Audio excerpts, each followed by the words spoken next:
Selamat siang, salam sejahtera bagi kita semua. Perkenalkan, saya Sari Artauli Lumbantoruan, salah satu tenaga pengajar atau dosen dari Politeknik Negeri Indramayu. Dalam kesempatan ini, perkenalkan saya untuk menjelaskan mata kuliah yang saya ampu, yaitu mata kuliah Ilmu Biomedik Dasar. Video ini saya buat sebagai bagian dari uji kinerja dan tanggung jawab profesional dosen UKPDP dalam rangka memenuhi prasyarat sertifikasi dosen tahun 2025. Mata kuliah yang akan saya presentasikan adalah mata kuliah Ilmu Biomedik Dasar, yaitu pertemuan ketiga. Program studinya berasal dari D3 Keperawatan dengan kode mata kuliah KEP DD 1014. Mata kuliah ini diajarkan di semester 1 dengan bobot SKS sebanyak 4 SKS, di mana 3 SKS teori dan 1 SKS praktek. Alokasi waktu ada 16 kali pertemuan, 14 pertemuan adalah tatap muka dan 2 pertemuannya adalah untuk UTS dan UAS. Dan tahun akademik dari mata kuliah ini adalah 2024-2025. Deskripsi mata kuliah Ilmu Biomedik Dasar ini membahas tentang anatomi dan fisiologi tubuh manusia yang menguraikan struktur komponen tubuh manusia dan perkembangan serta fungsi sistem tubuh manusia dan mekanisme fisiologinya. Prinsip fisika dan biokimia digunakan sebagai dasar dalam memahami fisiologi tubuh manusia. Pembelajaran ini dirancang untuk memberikan kesempatan kepada mahasiswa untuk menyelesaikan capaian pembelajaran melalui kegiatan ceramah, diskusi, dan praktek. Capaian pembelajaran mata kuliah atau CPMK dibagi menjadi 3. CPMK 1 yaitu mampu menjelaskan anatomi dan fisiologi tubuh manusia. CPMK 2 mampu menerapkan prinsip fisika dan biokimia di dalam tubuh manusia. CPMK 3 yaitu mampu melakukan asuhan keperawatan dengan landasan letak, struktur, fungsi, cara kerja seluruh sistem tubuh yang menjelaskan perjalanan penyakit. Mata kuliah ini referensi berasal dari buku ajar fisiologi kedokteran yang dikarang oleh Guiton dan kawan-kawan. Dan ada buku kedua yang saya gunakan yaitu Review of Medical Physiology yang dikarang oleh Ganong WF. Dan ada buku Fisiologi dan Anatomi Modern untuk Perawat karya dari Gibson Jong. Kemudian dan ada buku Anatomi Fisiologi untuk Mahasiswa Keperawatan yang dikarang oleh Syafuddin tahun 2012. Sistem pembelajaran pada mata kuliah Ilmu Biomedik Dasar ini mahasiswa mampu berkuliah langsung atau tatap muka di kelas maupun di laboratorium nantinya, dan ada asinkron, mahasiswa berkuliah menggunakan e-learning yang dapat diakses pada e-learning.polindra.ac.id. Dan evaluasi dari hasil pembelajaran ini dibagi menjadi 5 komponen, yaitu ada kuis yang akan dilakukan 4 kali, kemudian ada tugas harian atau tugas harian praktikum, di mana tugas ini diberikan setiap pertemuan dari mata kuliah Ilmu Biomedik Dasar. Ini bertujuan untuk mengevaluasi CPMK setiap pertemuan tatap muka.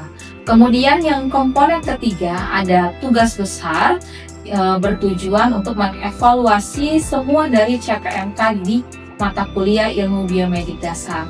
Dan ada pertemuan UTS, ujian tengah semester, dan ujian akhir semester yang bertujuan untuk mengevaluasi dari semua hasil dari CPMK pertemuan dari mata kuliah Ilmu Biomedik Dasar.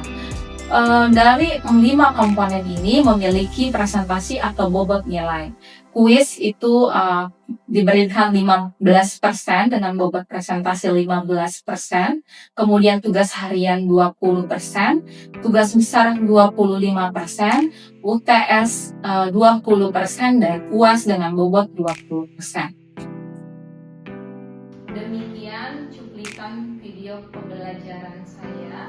Semoga cuplikan ini dapat menggambarkan video pengajaran saya di mata kuliah yang saya ampu, yaitu ilmu biomedik dasar di Prodi D3 Keperawatan jurusan Kesehatan Politeknik Negeri Indramayu. Saya ucapkan terima kasih juga kepada tim panitia, tim penilai sertifikasi dosen, Kemensaiptek, rekan sejawat, dan mahasiswa. Saya mohon maaf apabila di dalam video pembelajaran ini saya ada salah, dan saya mengucapkan terima kasih. Selamat siang semuanya. Kita kembali bertemu di mata kuliah ilmu biomedik dasar. Ini pertemuan ketiga kita. Sebelumnya kita sudah belajar juga ilmu biomedik dasar mengenai anatomi dan fisiologi ya. Nah, ini kelanjutannya, kita pertemuan ketiga mengenai sel dan genetika ya. Nah, sel dan genetika itu bagian dari anatomi fisiologi. Jadi sel itu adalah unit terkecil yang menjadi dasar kehidupan dari arti biologis. Jadi unit paling kecil di dalam tubuh kita itu namanya sel. Kemudian ini adalah pengertian sel berdasarkan beberapa teori. Ada Skeldem, ada Maxwell, dan Rudolf Virchow, dan semuanya hampir sama ya, bahwa sel itu merupakan satu kesatuan struktural yang paling kecil di makhluk hidup ya. Jadi ini juga sudah pernah dipelajari waktu kalian SMA. Jadi kalau direview kembali, oh ternyata masih berkaitan lagi pada saat kalian sudah kuliah. Tapi kalau di kuliah, materinya dimasukin kemudian. Nah, sel itu sama seperti organ tubuh kita, punya komponen organelnya ya. Kalau manusia punya tangan, punya mata, punya kaki. Nah, sel juga kalau kita lihat di bawah mikroskop, dia punya membran sel, punya nukleus, punya sitoplasma, lisosom, mitokondria, dan peroxisosom. Nah, itu semua punya fungsi. Sama kayak kita manusia, tangan kita berfungsi untuk mengambil sesuatu, untuk menggenggam sesuatu. Kulit kita apa fungsinya? Untuk meraba. Nah, sama di sel juga ya. Di sel, membran sel itu fungsinya apa? Untuk melindungi isi sel. Kemudian ada nukleus, itu untuk mengendalikan seluruh kegiatan sintesis protein. Kemudian ada sitoplasma, itu untuk sumber bahan kimia yang penting bagi sel. Kemudian ada ribosom, di mana itu nanti juga membantu sintesis protein ya. Kemudian ada badan Golgi untuk ekspresi sel, ada mitokondria di dalam sel untuk sintesis ATP ya, untuk menghasilkan energi di dalam tubuh kita, dan peroxisom itu merombak hidrogen peroksida atau H2O2. Nah, ini gambaran dari sel eukariotik dan prokariotik. Jadi sel itu dibagi menjadi dua, ada eukariotik dan prokariotik. Nah, eukariotik itu sel yang ada di dalam manusia. Jadi sel di manusia namanya eukariotik. Kalau di dalam tumbuhan itu namanya sel prokariotik. Nah, kalau kita lihat di bawah mikroskop, bentuk sel itu seperti ini ya. Jadi dia punya inti, punya membran inti, kemudian dia punya badan Golgi, kemudian ini ada lisosom tempat menetap protein. Kemudian kalau di bawah mikroskop juga sel prokariotik hampir sama. Perbedaannya mereka tidak memiliki. Kalau bagi prokariotik dia memiliki membran inti ya. Jadi sel itu prokariotik dia yang belum mempunyai membran inti. Jadi membran inti itu dia inti ada cangkangnya. Nah, cangkangnya itu namanya membran ya. Nah, kemudian sel eukariotik, selnya manusia itu memiliki membran inti. Kemudian ini berdasarkan ini sudah ada tabelnya. Jadi ada perbedaan antara prokariotik dan eukariotik ya. Jadi membran plasma sama-sama ada, tapi membran inti di prokariotik tidak ada ya. Paling juga di mesosom eukariotik tidak. Nah, Nah, kemudian kita masuk ke genetik ya. Nah, genetik itu merupakan protein-protein dalam asam nukleat di dalam kromosom. Nah, di dalam genetik itu dibagi menjadi dua komponennya. Ada DNA yaitu asam deoksiribonukleat, kemudian RNA itu asam ribonukleat. Jadi kalau di DNA dia adalah kimianya deoksi, kalau misalnya RNA dia ribonukleat ya. Nah, keduanya ini bertanggung jawab atas biosintesis protein dan dia menghasilkan, mengontrol sifat-sifat keturunan, makanya dikatakan adalah genetik. Jadi genetik itu susunannya bukan genetik, tapi ya genetik adalah DNA dan RNA. Nah, ini DNA itu di dalam kromosom sekitar 16%, RNA itu ada 12%, dan selebihnya adalah berupa protein. Nah, ini adalah DNA strukturnya. Jadi struktur molekul DNA ini pertama kali ditemukan oleh Watson dan Crick yang digambarkan sebagai pangga yang berpilih, atau di dalam kimianya kita sering menyebutnya adalah double helix. Double helix itu karena dia begini, ya, satu ini dua, jadi double helix dia berpilih, makanya dikatakan double helix. Dia sangat panjang dan tiang tangganya merupakan susunan gula, ribosa dan fosfat. Jadi ini ya, protein, gula, ribosa. Ya, jadi di tangga-tangganya ini merupakan model genetiknya. Nah, sedangkan anak tangganya merupakan pasangan basa nitrogen yaitu pirin dan pirimidin.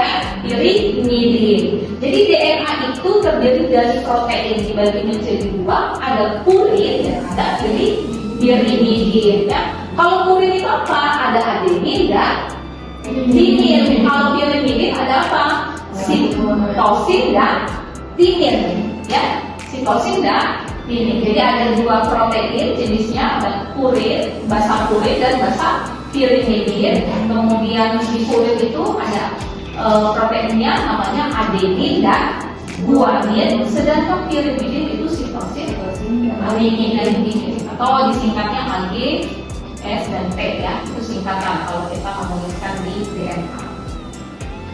Nah, kemudian ada yang lagi disebut RNA, hampir sama ya, tapi yang membedakan adalah dia satu untai, ya. Jadi kalau kalian lihat sebelumnya dia dua untai ya, makanya dikatakan double helix. Kalau RNA dia hanya satu, makanya dikatakan single helix karena dia single sendiri ya. Nah, ini adenin kalau di RNA sama seperti DNA, adeninnya melekat pada timin, sedangkan guaninnya melekat pada sitosin yang pasangannya.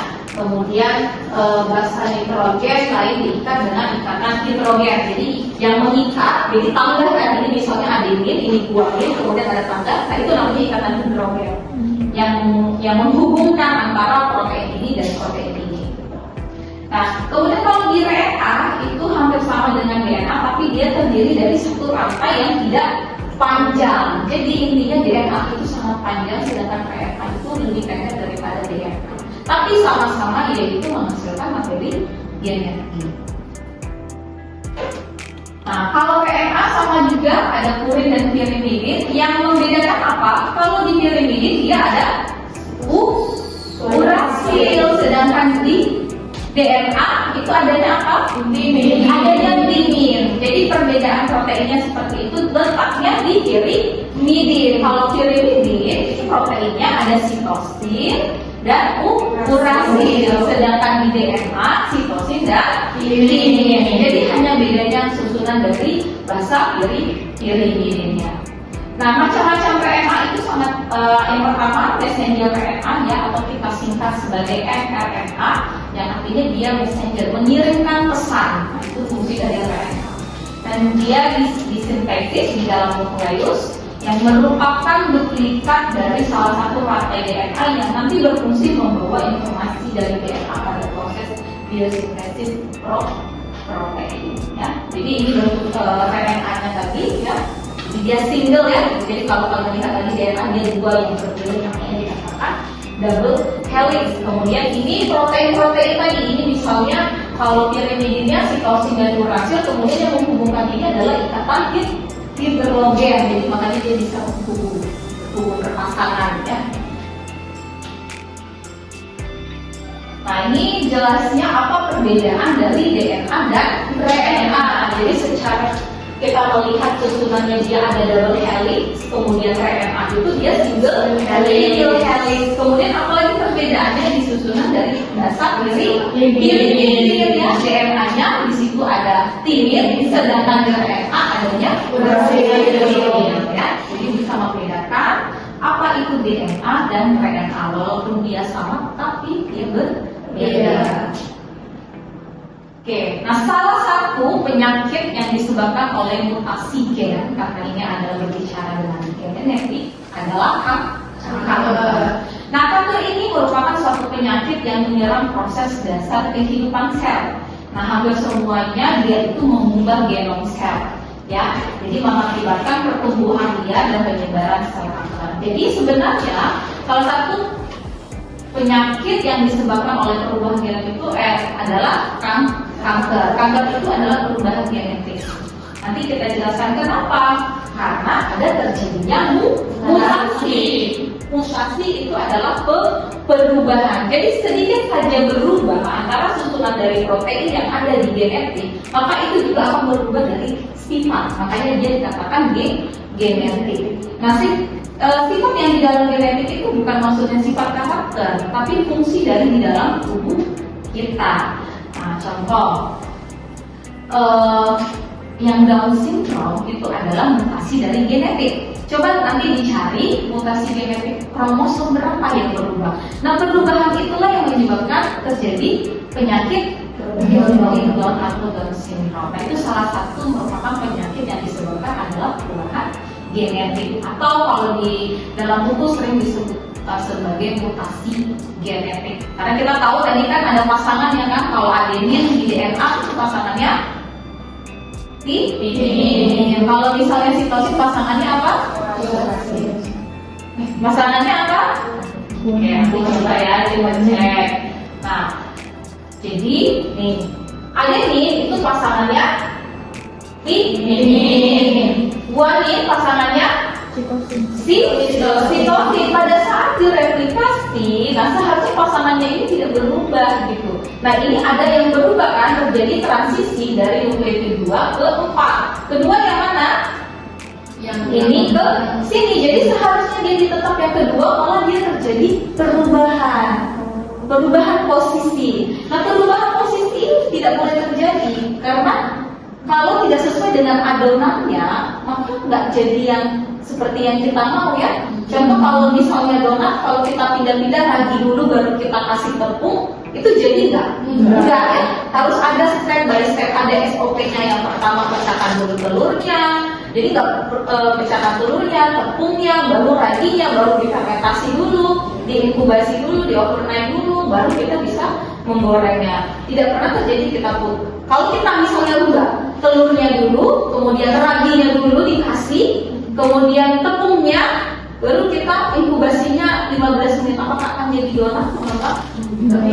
Jadi sebuah adonan tapi lebih keras mungkin ya, lebih keras atau kita sebutnya bantat. Nah, sama di dalam genetik juga seperti itu, ada adonannya, jadi sesuai. Kalau misalnya berubah adonannya, maka akan yang keluar juga nggak sesuai, atau kita sebut sebagai penyakit genetik. Makanya ada beberapa penyakit seperti Down syndrome itu karena ada perubahan gen yang tersusun dari bawaan lahir, gitu ya. Sama ini juga ada substitusi transversi yang tadinya dia terjadi transversi di nukleotid ketiga, itu malah ke 6 terjadi perubahan posisi.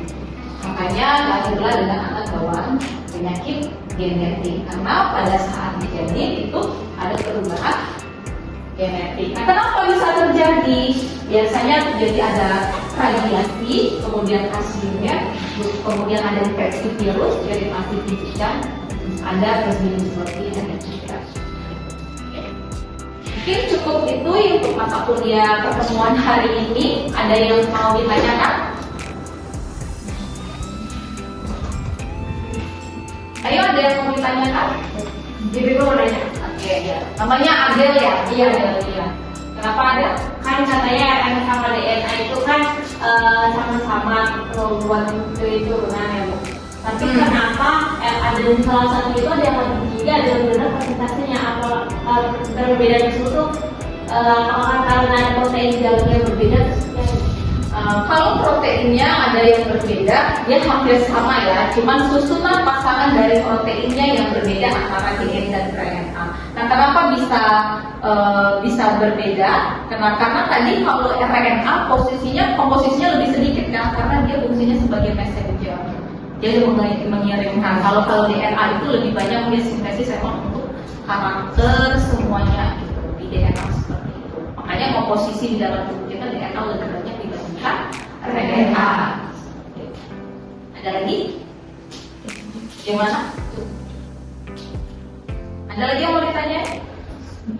Kalau tidak ada, mungkin pertemuan hari ini saya tutup untuk tugas. Seperti biasa, setiap pertemuan saya memberikan tugas.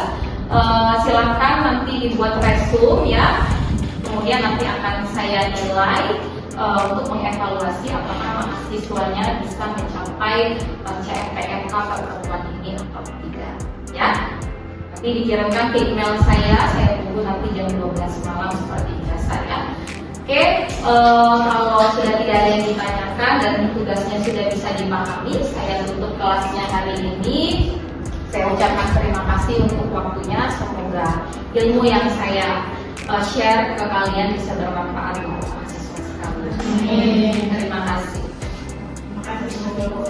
Demikian cuplikan video pembelajaran saya. Semoga cuplikan ini dapat menggambarkan video pengajaran saya di mata kuliah yang saya ampu, yaitu ilmu biomedik dasar di Prodi D3 Keperawatan jurusan Kesehatan Politeknik Negeri Indramayu.